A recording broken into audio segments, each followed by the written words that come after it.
Hello, good evening, everyone. It's good to be here again today on the Roadmap MBA show.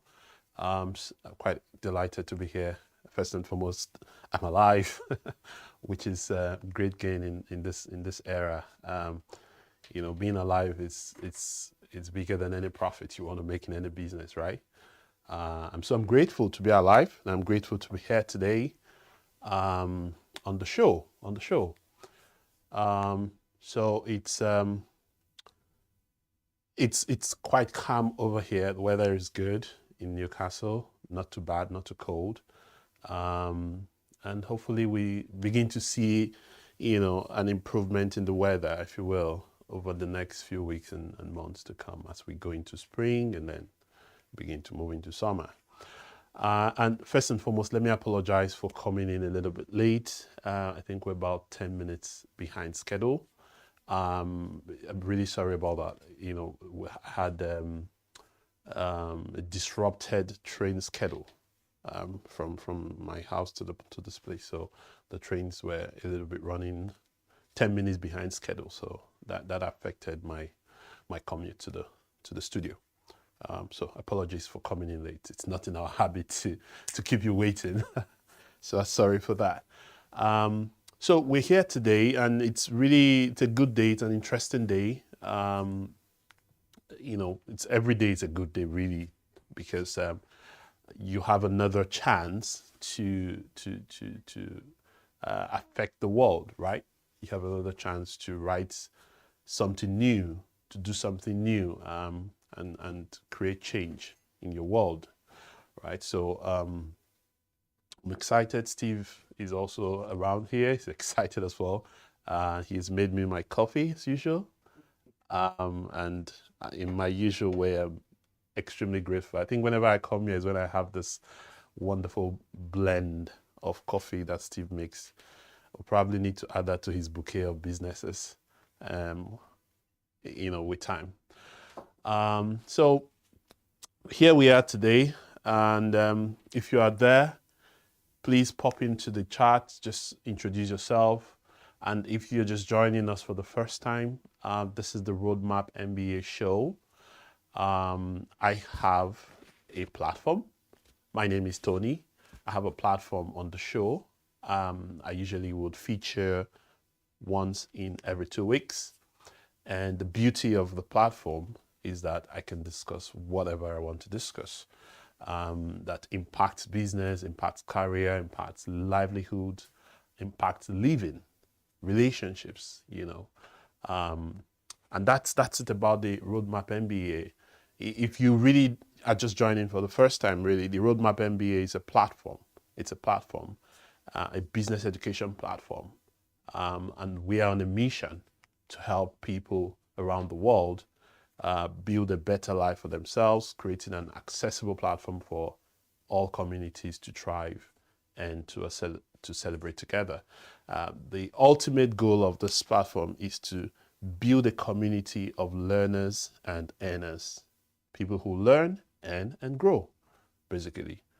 So if you are there, if you're a career professional, you're a business person, you want to start up a business, you already have a business, wherever you fall within that. You're just someone who loves life, who wants to learn, who wants to grow. Pop in here, go on our website, roadmapmba.com. Get in there. There's a course, a business education program that you can follow. You can follow for free. If you want to come up on the premium version, you are most welcome to do that. And get learning. And the good thing about it is that as you learn, you can easily go back into your workspace or your business and turn over and come back again and continue learning. And, there is the hand holding, there is that customization, ensuring that we're not, lumping everything on your desk or for you to study. You only study what you want to study, when you want to study, at the price point that you can afford. Right? So the goal really, and Steve has made this very easy, the goal is to create education, business education, make it accessible for 5 billion people. So it's a tall ask, no doubt, but one person at a time, we're reaching that goal. Currently, we're in above 50 countries of the world. That's a massive, massive milestone. There is an app already on iOS or Android. There is also, we have the website, we have the program. So if if you're on any of them, just go on Android and iOS, download the app Roadmap MBA. You can get on learning. And if you have questions, you can always write into us to ask your questions. It's a very wonderful platform we're trying to develop. We're in the early stages, but I bet you the future looks really, really bright. Okay.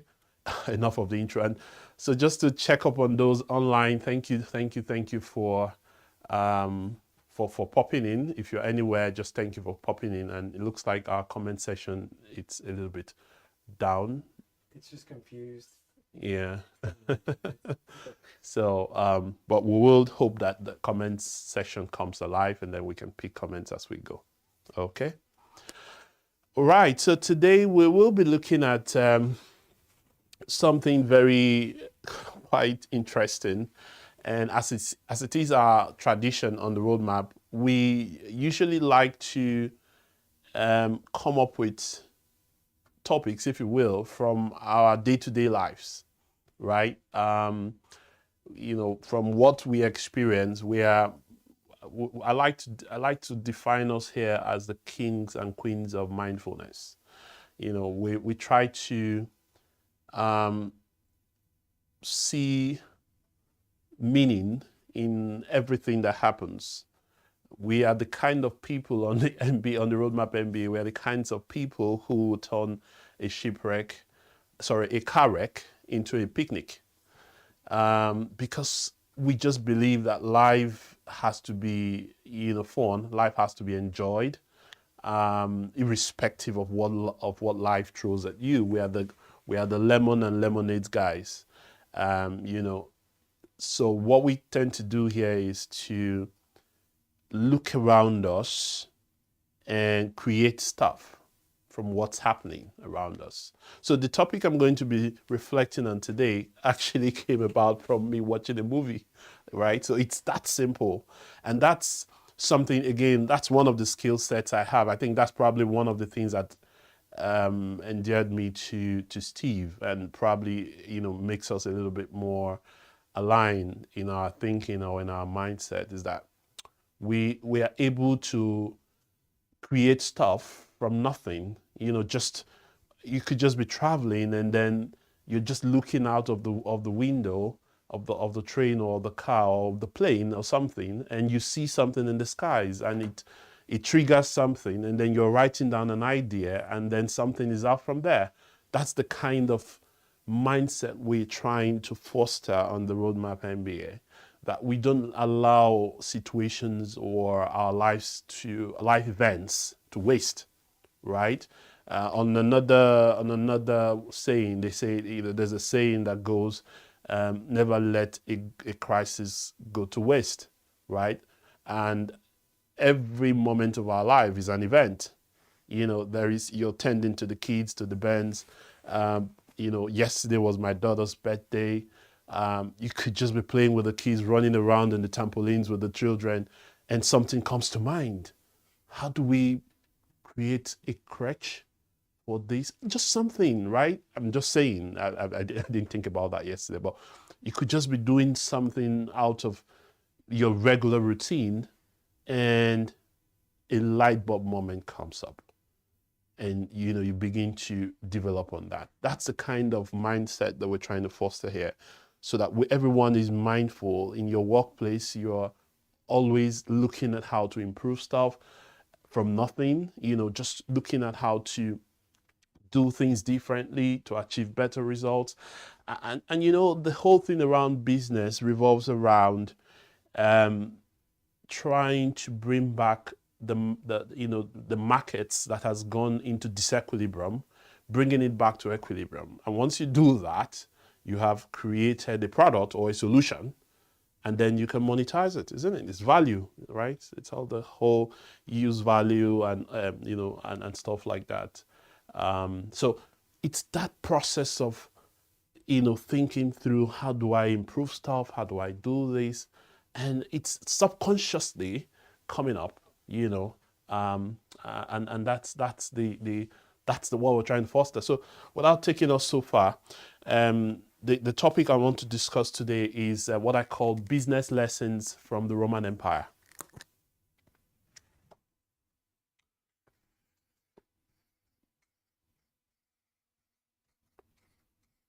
Business lessons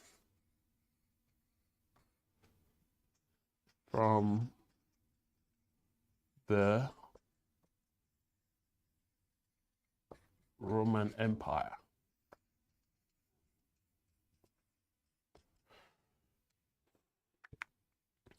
So, but before I delve into this, and as it is our tradition here as well, I would, share with you how my last 2 weeks have been, before we delve into this. And again, it's a little bit intertwined on how the topic came about. So within the last 2 weeks, I've had a vacation, actually, had a 1 week vacation where, just to rest and be with the kids during the half term. And it was really interesting to experience the children again outside of the usual school routine, and then play. And it also coincided with my daughter's 6th birthday, which was yesterday. She had a party as well, and it was a beautiful, beautiful event. And one of the things we did during that holiday period was we visited the Stevenson steam rail. It was really interesting because, to get on the train, kind of a train powered by steam, it kind of reminded me of the medieval ages, the locomotive and all that. It was really interesting to see how things were in the past, and to have a kind of a sneak peek into the past, and then share that experience with the children as well, who are not used to seeing that kind of smoke and atmosphere, in moving the train, powering the train. It was really interesting. So we visited that, and there was a museum there as well. We also took time to look at the museum. I bet the kids had some good time. So did I as well, because it was my first time getting on that. And then within the period as well, because I had a bit of time, I decided to do some, watch some movies, right? Do some history reading and stuff. And one of the movies I watched within the period, it's a movie called African Queens. African Queens, the Queen Njinga. It's called Queen Njinga. It's a new movie on Netflix. It was all about the whole slave trade processes between the Portuguese and the Angolans. The modern day Angola was called then Ndongo or something, and there was this queen who who liberated her people. It was quite interesting, because what it did was to take me back memory lane, even the role of the Catholic Church, in some form of, in those periods, I had to dig more. So the movie made me go back to study more, research more, to understand more. So it was really good. And having done that, I felt, okay, now it's time for a little bit more of history. And then I decided to watch a movie called The Roman Empire. I wanted to just learn a little bit more about, one of the strongest empires and most successful empires that we've ever had, which is the Roman Empire. And I have been watching, kind of a documentary movie of the Roman Empire, from when it was a republic up to when it became an empire in 27 BC. Up until when over 500 years it existed as an empire. So I've been watching that movie, and while watching it, I felt like there were a lot of things I was learning from it. To be honest, really, really interesting stuff. And I felt, why not talk about this? Because we've known that the Roman Empire it's always referenced everywhere. While I was doing my MBA, I had course to discuss about the Roman Empire, the Hadrian, Emperor Hadrian, and in fact, what was one of my closest contacts or closest engagements with that, the Roman Empire story, and the expansion of the Roman Empire that was done by Emperor Hadrian, who built a wall, a massive wall, and a part of the wall passes through Newcastle, Northumberland Park, and stuff like that. And I visited the Hadrian's Wall and took some pictures there. So I think the whole idea of this Roman Empire got triggered during my MBA, honestly. And then when I felt like I had some time over the week last week, I felt, okay, why not do some more digging to really understand what this empire was about? And it's been really expository for me. Very amazing learnings coming up from there. And so I felt, okay, why not we just reflect on what are the business lessons we can learn from the Roman Empire? What can we learn from the Roman Empire? What can we learn, in terms of our lives, in terms of our businesses, our career, so I came up with about 6 or 7 key things I just want us to reflect on. No big deal. And just a little bit of caveat here. The information or the ideas I'm putting out here or I'm reflecting on are strictly my idea, right? My idea, not any of my employers or those I've worked with in the past, or but strictly my idea. And that's what we do on the Roadmap MBA. We try to foster independence, independent thinking, critical thinking, where you're bold enough to share your ideas, even though sometimes it could be controversial. But again, that's where we're able to stir up, the conversations, and we're able to do things that others haven't done, isn't it? So the ideas are mine and not that of any of my employers now or in the past. So let's take the first lesson we would like to look at is, so like I said, the Roman Empire is one of the most successful empires we've had.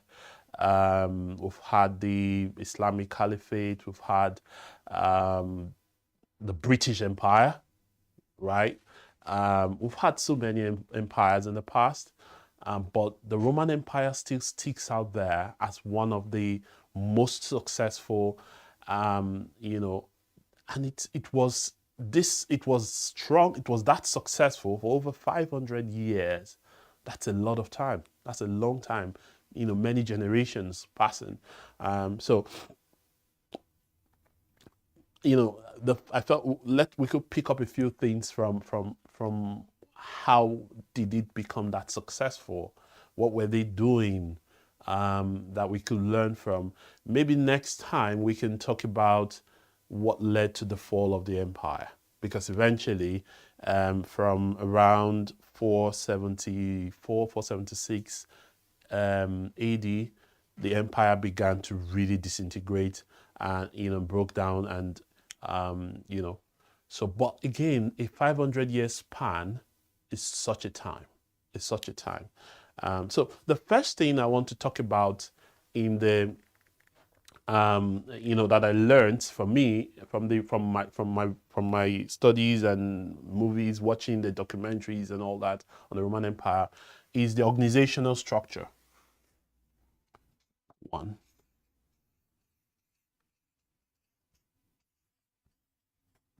Organizational structure.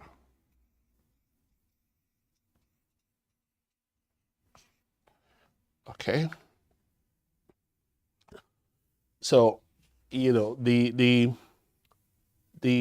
Roman Empire is a very well structured setup, right? Very well structured, very efficient administrations. Everyone knows their roles and responsibilities. Of course, when you talk of structure, organizational structure, what's key there is that you talk about, accountability, roles and responsibilities, everyone knowing what they need to do, pure key objectives, delineation of tasks. If you follow the Roman Empire story, you will see things, they have before it became an empire, when it was still when it was still a republic, they usually would have a consul, right? And they have the Senate. So at the time when it wasn't an empire, they didn't have an emperor then. They have a consul, and then you have the Senate. And everyone had their duties. Everyone, in fact, there was a time, I think it was when it was still a republic, during the time of Julius Caesar, when Julius Caesar was out fighting wars, in the Gallic regions. He had to send back one of his lieutenants to go take charge of Rome, and there was no Senate. We only had the consul, or so to say, the acting consul, taking charge of Rome. And then they had one of the worst outbreaks, worst riots, because things were not moving well. The functions of the Senate were not being done. And then, it got me thinking, what do we learn about from here in our businesses, right? It's extremely important to have a structure in a business. Extremely important to have a structure. And this is more important for small businesses. Big businesses tend to have gotten to the age where for some reason they are forced to build a structure. They need to have this, they need to have that, they need to have a board, they need to have an advisory board, they need to have, they have different, so for bigger companies, it may have happened somehow, but for smaller companies, with less than maybe 5 employees, what's the structure still? Do we just run our businesses like it's, even if it's just 2 people? What's the structure? So you could say, oh, I'm the founder of the company. I do everything. But is there a clear-cut understanding of what the different needs of the company is, what the different roles that the company needs to function critically, and then who's doing them? So even if you're the one doing 5 roles, it needs to be stated that you're doing 5 roles.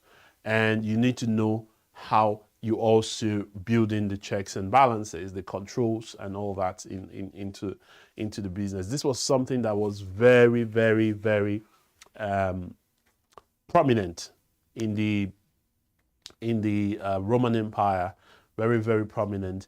And one of the key emperors that was known, very well as someone who built the organizational structure in the Roman Empire was the very first emperor they had, Emperor Augustus.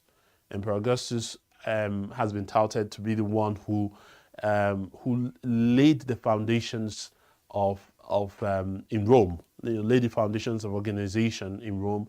He created the regions, the provinces, they call them provinces. He ensured that the Senate had their own roles and responsibilities.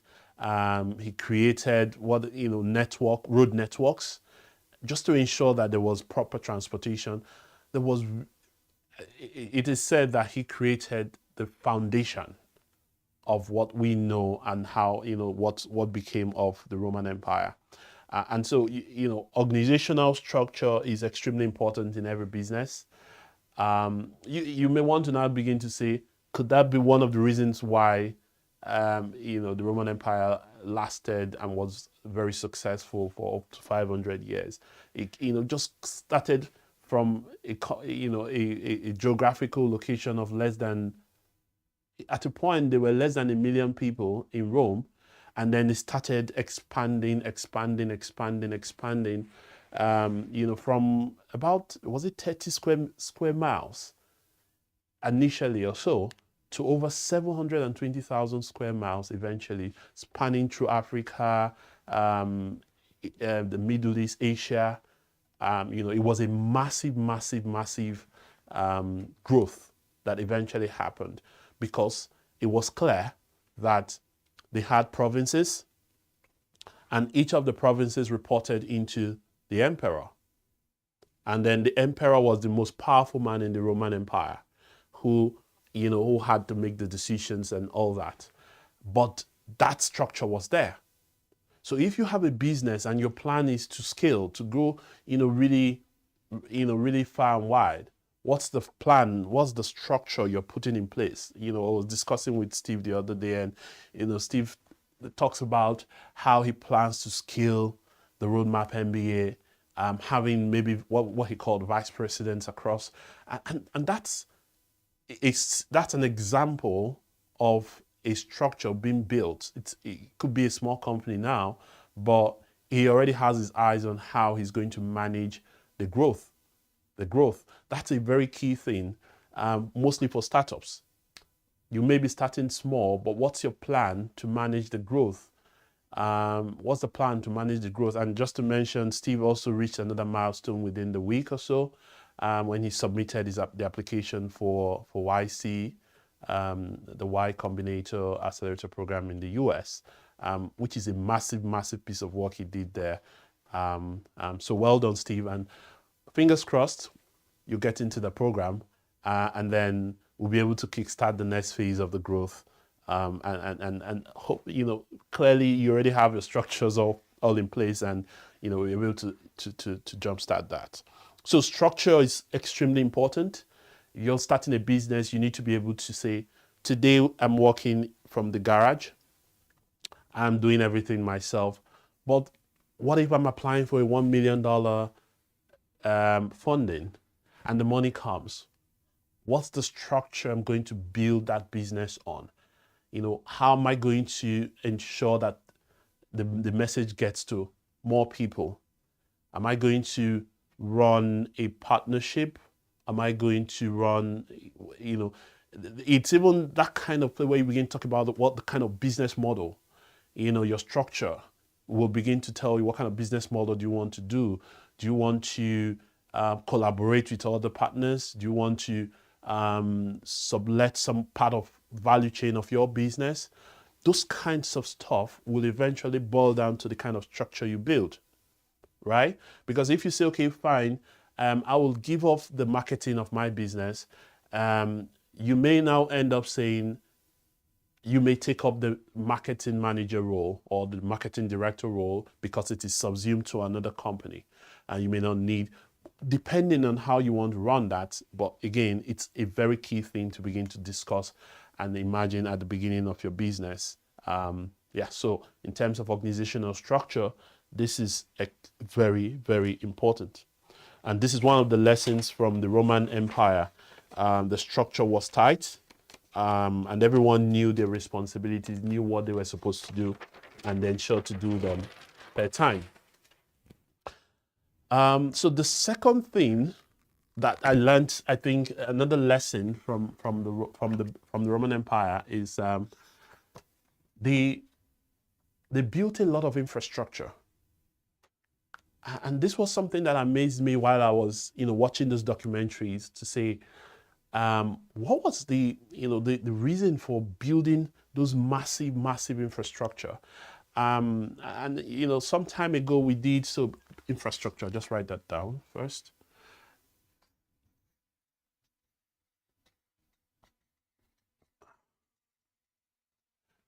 Some time ago when we did business model innovation, we talked a little bit about the different types of business model. Talked about the traditional business model where as a business you own almost all the values of production, or factors of production. You could own all the infrastructure required to from conceiving the idea to the sale of the idea of the product, to the customer, and you own everything within that flow, which is usually called the traditional business model. What we see in the Roman Empire is something akin to the traditional business model, because what they did was to ensure that they created the requisite infrastructure that ensured that they could easily transport products in and out of Rome from their provinces, even into areas that they conquered. So they go to war, for instance, and conquer a new place, maybe somewhere, right? And then they build a massive infrastructure, network of roads, and all that to that location.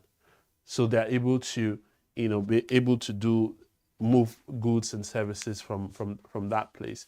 And that reminded me to say, every business has to think about what kind of infrastructure do I need? What's the basic infrastructure do I need to get my business running, right? And which leads to the conversation of what kind of business model do I want to run? What kind of business model do I want to run? Do I want to run the traditional business model where I own all the factors of production, or do I want to run a kind of a flexible model that ensures that I leverage my capabilities, leverage my unique capabilities, and then sublet other parts of the value chain that are not so much within my capability, just so that I can drive more value from the areas where I have capabilities, right? So these are conversations. We're talking about business model and all that. There was a scene in the movie where before the empire, before it became an empire, before Rome became an empire, it was still a republic. And it was a scene involving Julius Caesar when he went to Egypt. He went to Alexandria in Egypt to seek the help of the king then. It was a 12-year-old boy called I can't remember the name now, but it was a 12-year-old boy who was a king who had just taken over from his father, and he went to seek the help of the king, on how to eventually he formed an alliance. He formed an alliance with the king's sister, who was a co-king, if you will. So they had split the kingdom, so to say, and they were in a battle, kind of a civil war between themselves. And what that brought to my mind was how they were able to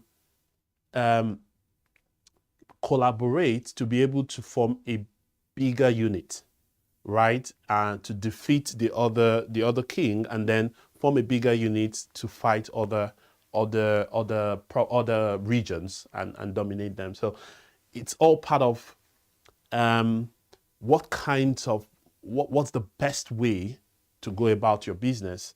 What's the basic infrastructure that you need to be able to drive your stuff? You need to be thinking about that. And then the third thing that I saw very clearly reverberating from the beginning of the movie till the end was the emphasis on discipline. 3. Discipline. And I would like to add discipline and hard work.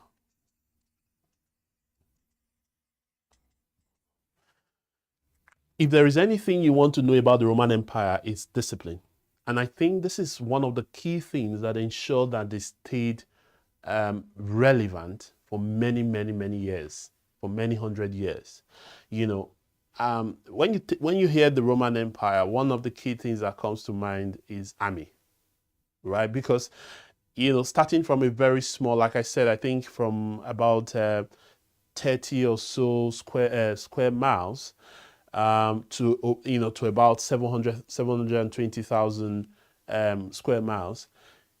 How did they begin? How did they grow so much? How did they get so big within the time? They were conquering new territories. So if they conquer a new territory, it becomes part of the empire. Conquer a new territory becomes part of the empire. And they had a formidable army. They had a formidable military. In fact, the Roman army was known to be one of the strongest. And one of the reasons why they were was because of discipline. What's discipline really?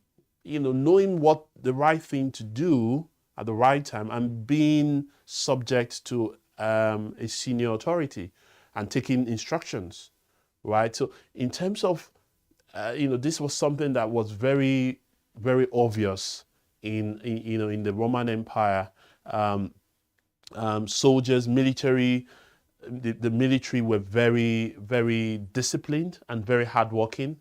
You see them that, there was a, during the time of Julius Caesar, when he was on his conquest, because for you to be a Roman general or for you to rise up the ranks in Rome in the time, you must have led an army and gone to battle and won many wars, and then come back to become a prominent person in Rome then. And so Julius Caesar also wanting to prove, wanting to boost his ranks to ensure that he got to the highest levels of relevance in Rome, also led his army then, to conquer new regions and all that. And one of the key things that they talked to them was the fact that because he was not commissioned by Rome, the Senate didn't commission the wars that Julius Caesar was going through, mostly the ones in the Gallic regions.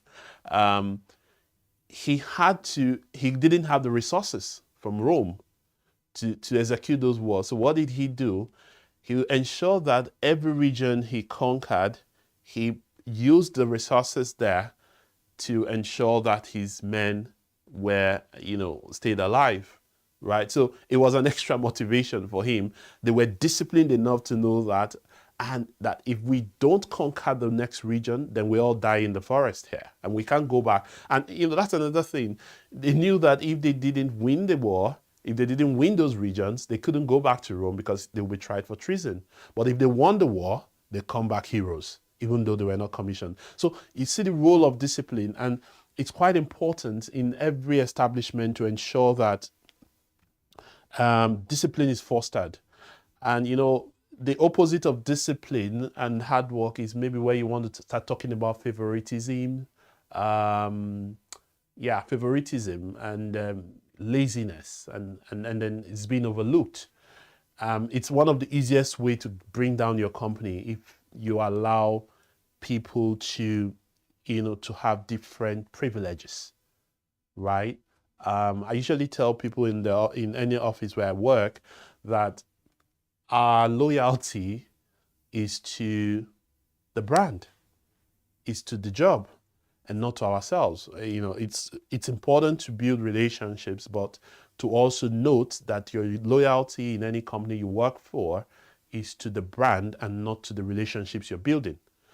Because sometimes it will come in the way of discipline, where because we become so familiar with ourselves, we could then begin to undermine the bigger goal of the organization.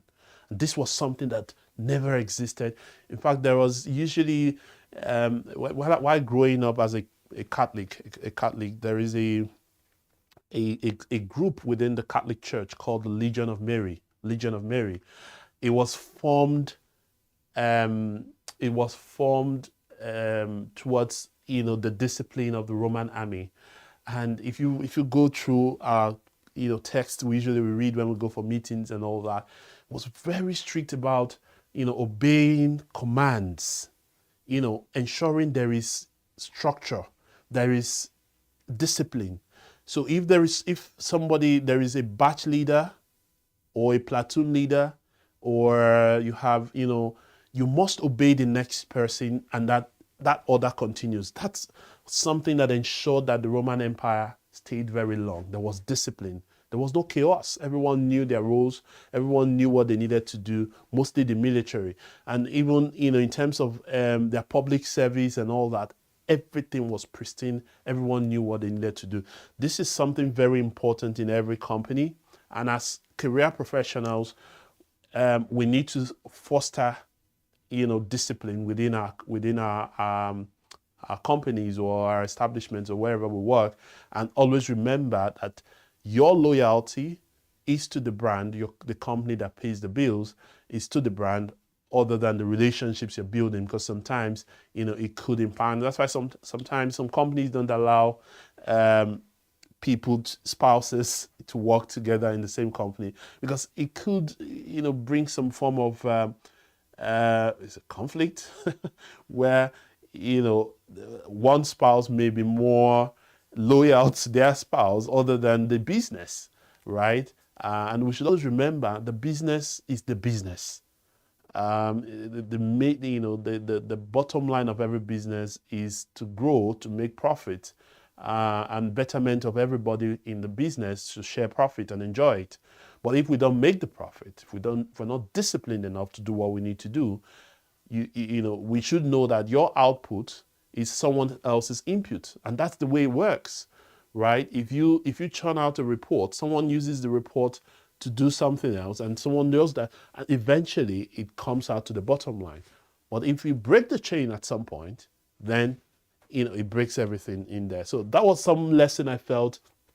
So if you want your business to survive for another 500 years, you need to be disciplined.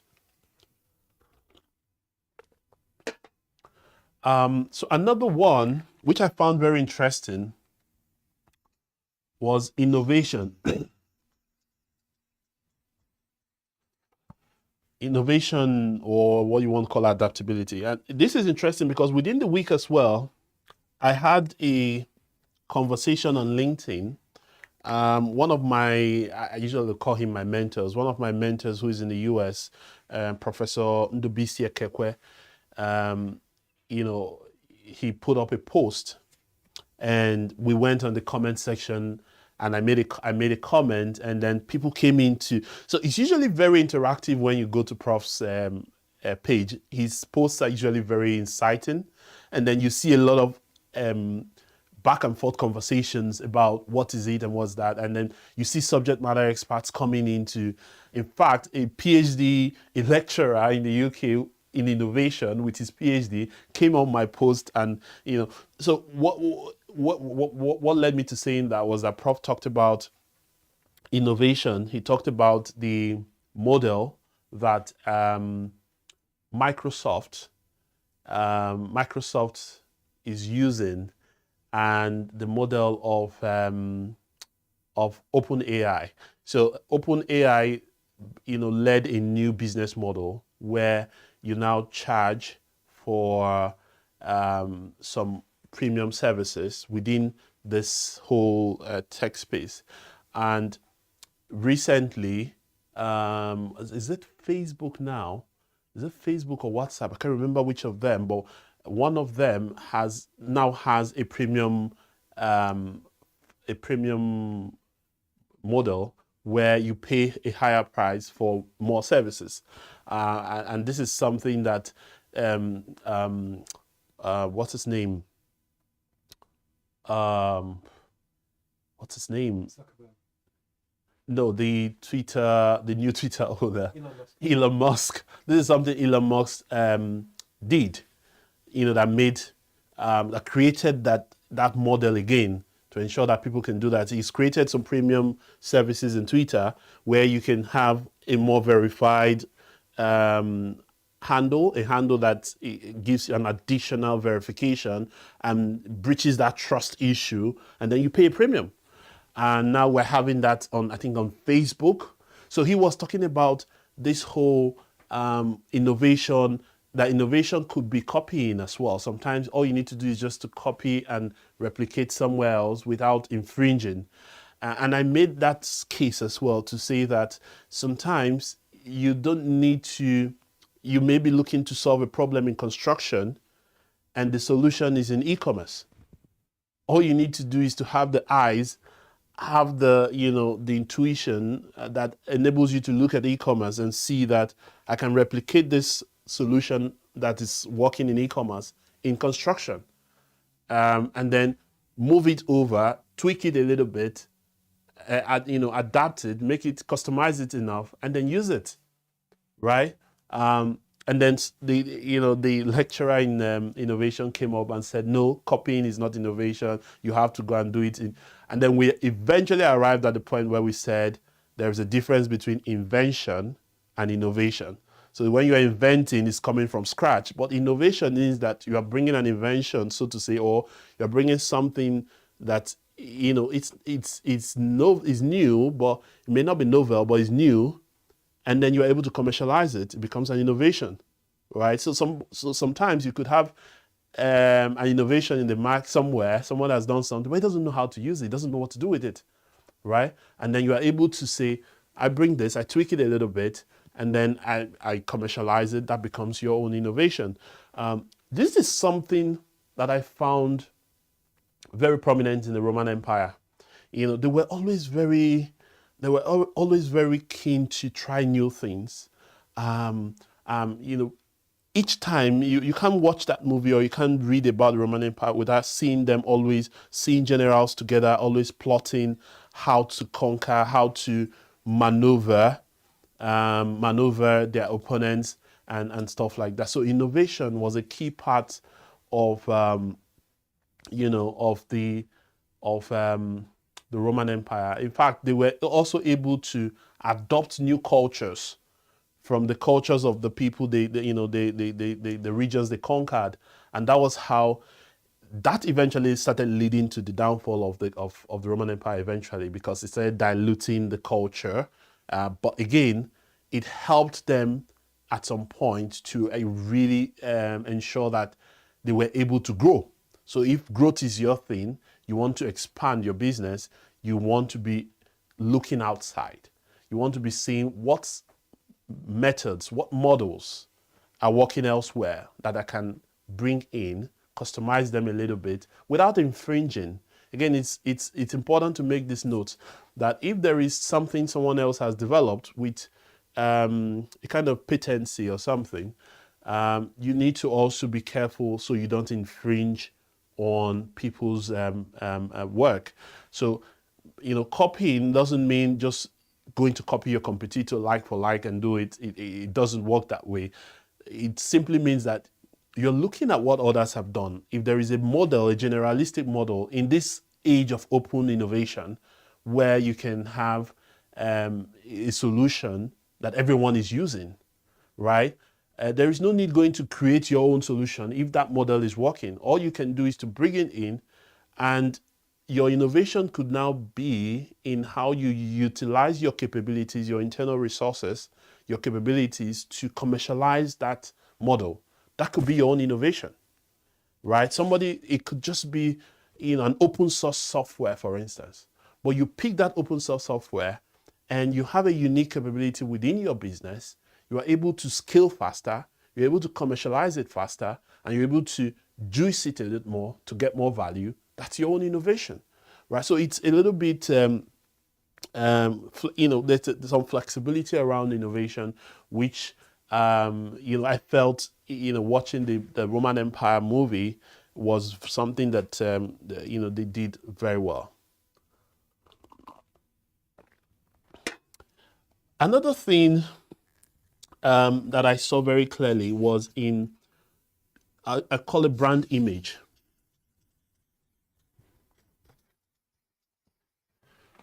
Brand image. What you find was that in the Roman Empire was a very feared empire. The army was hugely feared, and sometimes it was all perception. It was all perception. It wasn't. In fact, there was a scene where Julius Caesar went into battle with Pompey. He was the consul, the former consul. It was more like a civil war. He went into battle with Pompey. No, not Pompey. Now he went into battle with the Gallic regions, and there was they had over 180,000 army, and Julius Caesar had just 60,000. But he still presented as though he had the superiority over them. And he so sometimes it's just how you present yourself, how do you position among competitors, right? There's a quote, there was a scene that stuck in my head when I listened to, when one of the gladiators, so there was this Emperor Commodus, who, wanting to win back the love of the people, set up what they call gladiator games. And this is games where you have slaves fighting to the death, right? They usually will say they have the honor, they can be beaten, they can be this, they can die by the sword. It's usually something very But the slaves will go in there because, so to say, at the time their lives were not, didn't matter to anyone.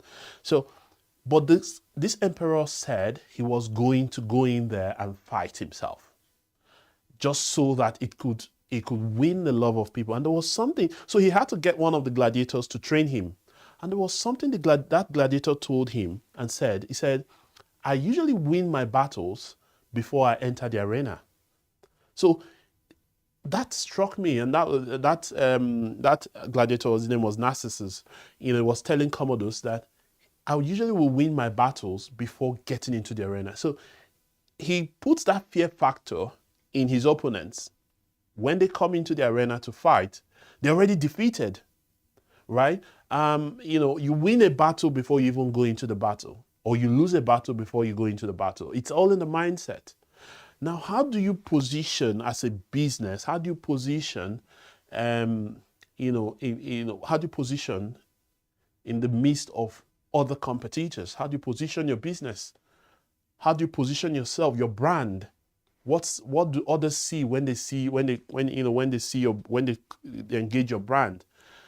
It could come in form of constant brand communication. It could come in form of your business model, but you must create that fear factor that ensures that people don't want to take you on a challenge, of a market or something. You're able to carve your own niche, and people are able to just stay away from you and say, no, we can't even compete with that company. This is what they do. So brand image is very important. This is something. There was another thing that they did in the Roman Empire. There's a place they call the Colosseum, where you have those gladiator fights. It was a fear place. It was a kind of a revered space, right? Where once you hear, it's like what they call like a propaganda kind of, a form of propaganda to rev the image of the emperor. So once you hear that there's something happening in the Colosseum, everyone is revved up. It's this kind of stuff. Within your company, do you have, certain rules that even ensure that your staff are able to, to key into the brand, because a company actually is the individuals, isn't it? It's the people who make up the company. And what's their conduct? What's the conduct of the people? As simple as HR, when new people join, get them mugs or some branded mugs. Steve has gotten me my t-shirt on the Roadmap MBA. Just little brandings. You look at the branding on Roadmap MBA, you see how, these are kinds of brands that we have. And you look around, if you look around the studio, you see all the brandings everywhere. It shouts immediately Roadmap MBA. Anyone sees it, right? Creating a brand perception doesn't really need to be expensive. It just needs consistency. How do you put out your mails out there? How do you put out your emails? As simple as your signature, your signature card or something. Is it consistent across the company? How do you sell yourself out there? On LinkedIn, do you have a nomenclature that you have all your staff? Do you have even a brand, a logo? Let's start from the basics. Do you have a logo, right? How do you put out your communications? How consistent are you telling your message, telling your story, right? These are the things that stick in the minds of people and ensure that when you can't talk about business education platform right now, at least in the Northeast, without talking of Roadmap MBA. It's not possible because it sticks out there. You go on LinkedIn, you find them, you go on conferences, you see Steve, he's everywhere. And the information is in 50 countries at the moment with over 1,400 people in there, right? So how are you ensuring that you get your message out there and you stick in the minds of people? I think the best way to create marketing or to create expansion is to ensure that when people think of a service that you offer, once they just think of that service, they think of you. That's the only way. So if you think of business education, the only person you should be thinking about, or the only platform you should be thinking about, is Roadmap MBA. That's what success will look like for Roadmap MBA. So if you're a company and you're not consistent in your brand image, which eventually leads to that fear factor that ensures that people just go away from the business for you or go away from competition for you, then you need to really go back to the drawing board and look at what the Roman Empire did. Okay, I'm running a little bit faster now. So I haven't talked about that. The next thing that I found that the Roman Empire did, number 6, was their focus on long term. Focus on long term. Long-term growth. So there was a mindset that this empire was never going to go down. And like I keep saying, it all starts from the mind. What do you see? You can only have as much as you see. So close your eyes. Where do you see your company? How many years ahead? How many generations ahead? I think that's the word. How far do you want to see it? And if you don't see it that way, then you won't be able to develop strategies, develop ideas that ensures that you're setting the right foundation, that ensures that with or without you, the company will continue to grow. So this is something that, like I said, in the Roman Empire was very keen on growth, on longevity from day one. And that's why they began to expand. So you can see how the expansion, and when we talk a little bit in the future, maybe if we have time some other day, we can talk about the reasons of downfall. Was that one of the reasons, like I said, was that they had grown so big, right? And, was this limit mindset that we could continue to grow without thinking about the commensurate management of the growth. That was one of the reasons why the Roman Empire eventually began to have problem after a long time anyways. But again, while you're looking at growth and you're looking at longevity, you need to also plan on how to manage the growth, just so that you're not going amiss. And then the final one, or second to the last one, there's one last one I will talk about before I drop, is strategy. Of course, this one is at the heart of everything. Strategy. In fact, when I was coming here, I looked at where the word strategy came from, and I saw that it came from a word called strategia. Strategia or strategos or something. Strategos. But just leave it with strategia. And that word simply means kind of a general army or commanding, right? So one thing that I found with the Roman Empire is that they were heavy on strategy, because much of the empire was all about growth. How to conquer new territories and expand and expand and expand. So each time they were strategizing on how to conquer, how to break into new grounds and all that. There was something in that whole thing that was really interesting to me, and I felt like I needed to mention that. It's called the triumvirate. Okay, that's it. Triumvirate. So it's, one of the scenes of Julius Caesar. Julius Caesar is a key person in the Roman Empire. One of the scenes involving Julius Caesar, where he was more or less a mediator between two key men in Rome. One of them was Pompey, and the other one was Crassus. Pompey was a general who had just come back from war and claimed that he killed Spartacus. And Crassus was actually a general to Julius Caesar, who actually did kill Spartacus. Or defeat Spartacus, but Spartacus ran away.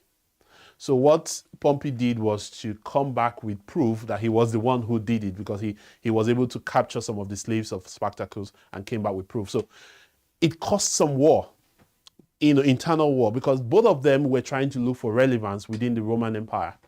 And so Julius Caesar was now someone who came up with an idea. That's why it's called the triumvirate, because the three of them came up with an idea. They were all ambitious people. So they could pass for competitors. The goal they were all looking for was to become consul of Rome, right? And Julius Caesar came up with an idea and said, rather than you all fighting, because Pompey wanted something from the Senate, Crassus wanted something from the Senate, none of them would have it because they were all at daggers drawn. They were fighting each other and, maneuvering each other. And Julius Caesar came up with an idea and said, why not make me the consul? And then I'll allow you have everything you want. And one of them, Pompey, said, how do I even trust you? So you see where negotiation between competitors came in. This was really interesting to me because, how they were able to, keep their differences at some point and logically engage. It even got to a point where Julius Caesar had to give out his daughter's hand in marriage to Pompey just to solidify, more like to seal the agreement. Because Pompey said, how do I trust you that when you become consul? And when he gave him his daughter as hand in marriage. So the point here is that collaboration is important. Sometimes, and mostly in this age where, the lines of competition are really blurred.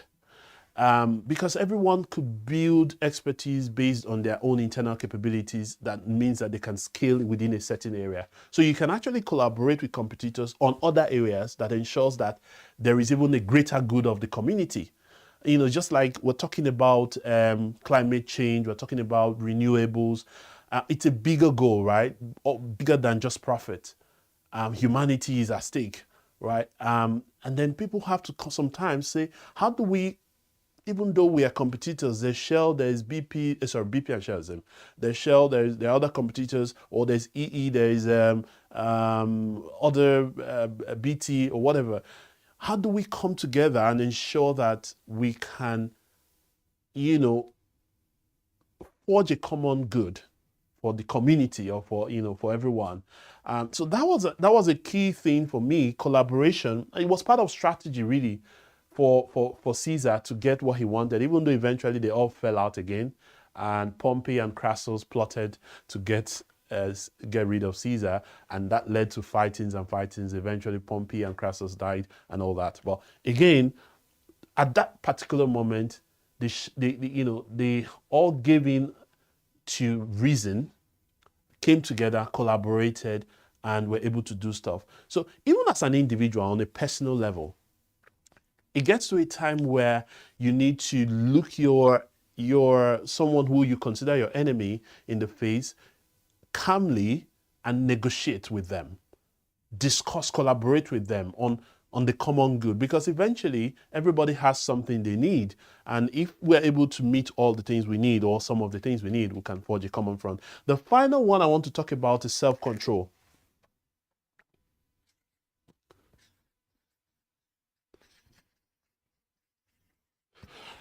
What I will say here is that I think this one is a little bit funny because I didn't find so much of this in the Roman Empire, mostly around the emperors. The emperors were a lot more loose, with wine, with women, with a lot of stuff. But there was a particular person whom I felt, I needed to mention, and how you can actually manage your temper. There was I think it was Emperor Commodus, who was known as the Mad Emperor, really. Emperor Commodus had a mistress who was his servant, Marcia. Marcia was her name, actually. Marcia was married to another fellow servant, Eclectus. But Commodus took interest in her and ensured that he sent away his wife and ensured that Marcia and Eclectus were still with him in the palace.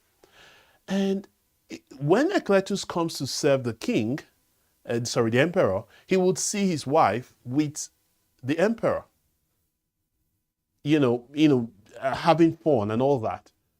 But he would still serve the emperor quietly and leave.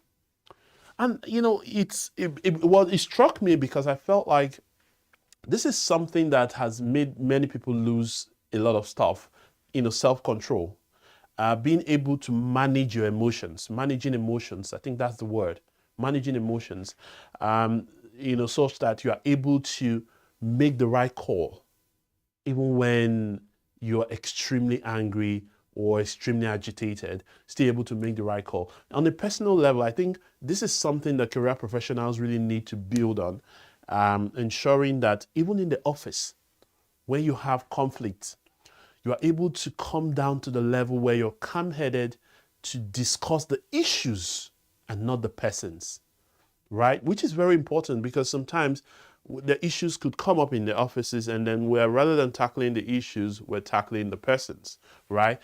So on this note, I'll draw a curtain on the reflections on business lessons from the Roman Empire. For me, I think I picked up a few things from it. I'm still watching it. It's a lengthy piece of movie or documentary, but again, I was too eager to share a little bit of my experiences on that piece of work. And what it's doing for me is that it's making me research more. So while I watch the movie, I go back to research, to read more, to know a little bit of history and how we can, leverage what we already have in history to affect our world, to create some magic in the world. So I'm hoping that you've learned a few things from here. And if you have, you can drop us a message. If you have any question, just get on roadmapmba.com. You would be able to get our contacts and just drop us a message, or go on socials, Roadmap MBA. And LinkedIn has just come up with the comment sessions. You just waited till almost when I finished LinkedIn. So, but thank you to everyone who has commented out there, and it's been good. It's been good today, and this is just wishing my brothers in Nigeria good luck with the elections. The presidential elections happened over the weekend, and the results are trickling in.